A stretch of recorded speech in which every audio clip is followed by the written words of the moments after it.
اعوذ باللہ من الشیطان الرجیم بسم اللہ الرحمن الرحیم اللہم صلی علی سیدنا محمد معدن الجود والکرم وآلہ وسلم۔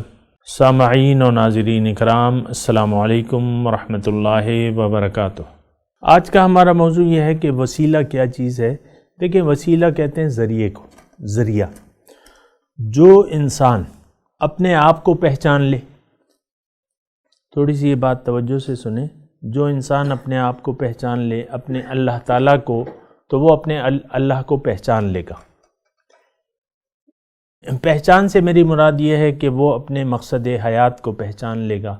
اللہ تعالیٰ سے پھر وہ پوچھنے کی ضرورت محسوس کرے گا کہ اے اللہ تعالیٰ، تو نے مجھے دنیا میں کیوں بھجوایا ہے، میں نے کیا کرنا ہے۔ تو اللہ سے ایک رابطے میں آ جائے گا، کیونکہ اس سوال کے جواب تو خالق ہی دے سکتا ہے، کیونکہ اس کو پیدا کیا ہے خالق نے۔ تو خالق سے پھر یہ خالق سے ایک سوال کرنے کی ضرورت محسوس کرے گا، کیونکہ وہی اس کو دنیا میں بھجوانے والا ہے۔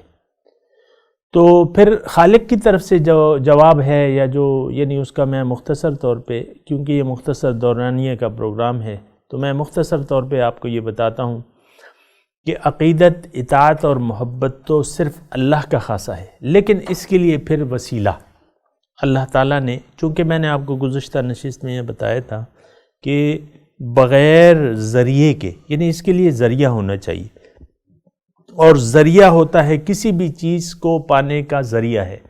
ہم رہتے ہیں کہاں پہ؟ عالم اسباب میں۔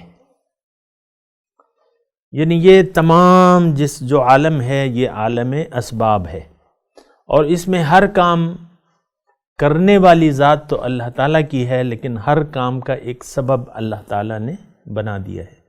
جیسا کہ کھیت سے اگر مٹی سے اگر فصل اگتی ہے تو اس کا ذریعہ کیا ہے؟ بارش ہے۔ بارش کا ذریعہ کیا ہے؟ وہ آپ کو معلوم ہے کہ سمندر سے بخارات اڑتے ہیں اور پھر ہوائیں لے جاتی ہیں، وہ ایک واٹر سرکل جو ہے وہ بھی ایک ذریعہ ہے، اس کا بھی ایک ذریعہ ہے۔ اگر سمندر سے بخارات نہ اڑیں تو پھر بادل نہیں بنیں گے، جب بادل نہیں بنیں گے تو بارش نہیں ہوگی، بارش نہیں ہوگی تو فصل نہیں اگے گی۔ تو ہر چیز کا ذریعہ ہے۔ آپ دیکھ لیں، کوئی ایک ایسا کام مجھے بتا دیں جو بغیر ذریعے کے ہو سکتا ہے، اس کا میٹیریلی، آپ اس دنیا میں رہتے ہوئے کوئی ایسا کام مجھے آپ بتا دیں کہ بھئی وہ بغیر کسی ذریعے کے یا بغیر کسی وسیلے کے ہو رہا ہے۔ تو اب بات یہ ہے کہ یہ دیکھیں، میں آپ کو وہ بات بتا رہا ہوں کہ جو حقیقتیں ہیں، آپ جہاں یہ دنیا جو ہے یہ عالم اسباب ہے، ہر چیز کا ایک سبب ہے۔ مثال کے طور پہ آپ چائے پی رہے ہیں تو یہ کتنے اسباب مل کے جو ہے آپ کو کپ میں چائے ملتی ہے۔ آپ کھانا کھا رہے ہیں، کتنے اسباب اکٹھے ہو کے آپ کو چائے کھانا ملتا ہے۔ آپ روزی کما رہے ہیں تو ظاہر ہے کہ اس کے لیے آپ، روزی دینے والا کون ہے؟ اللہ کی ذات ہے، لیکن اس کے لیے آپ پھر ذرائع تلاش کرتے ہیں۔